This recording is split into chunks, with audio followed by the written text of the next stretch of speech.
This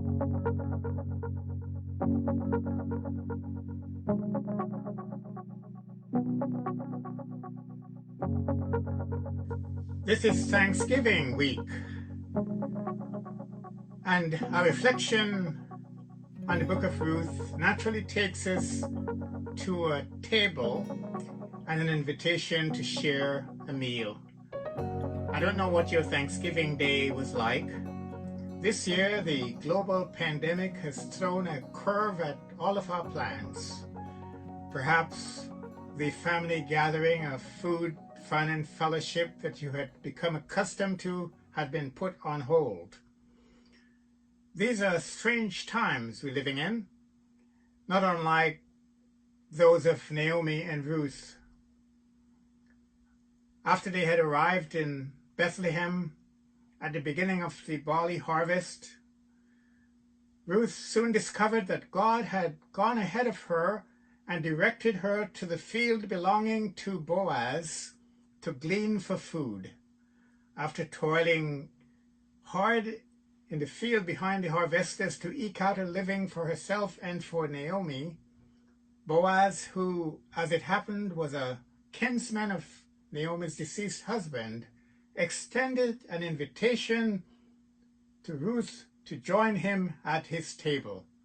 Ruth 2:14.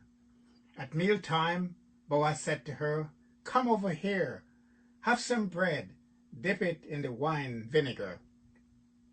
When she sat down with the harvesters, he offered her some roasted grain. She ate all she wanted and had some left over. To Ruth, this was an extraordinary gesture of kindness.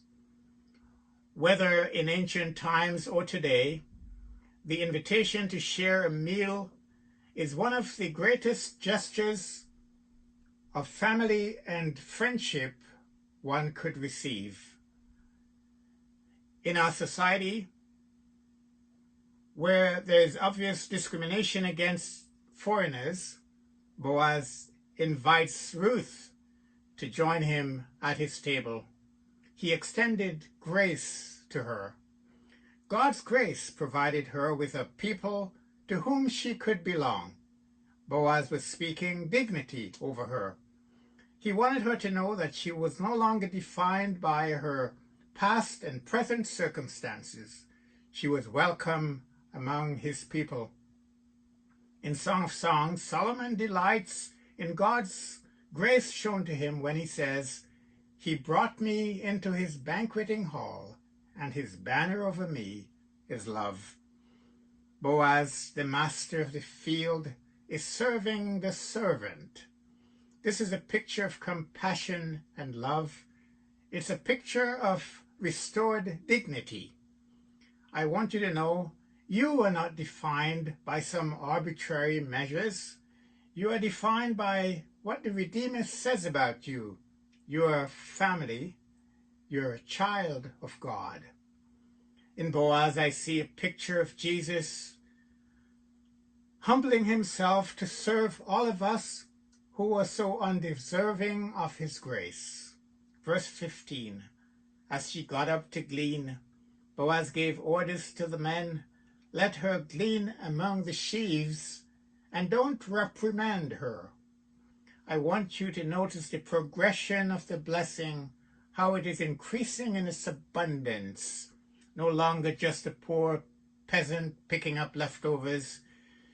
She's now drawing from God's bountiful supply. After all, he is God of the harvest. Regardless of what your Thanksgiving might have been, Jesus invites you to come and dine at his table, where there is a wonderful and bountiful supply. He invites you to come and partake of the bread of life, which after you've eaten it, you will never be hungry or thirsty again. Happy Thanksgiving week, everyone. May the Lord bless you.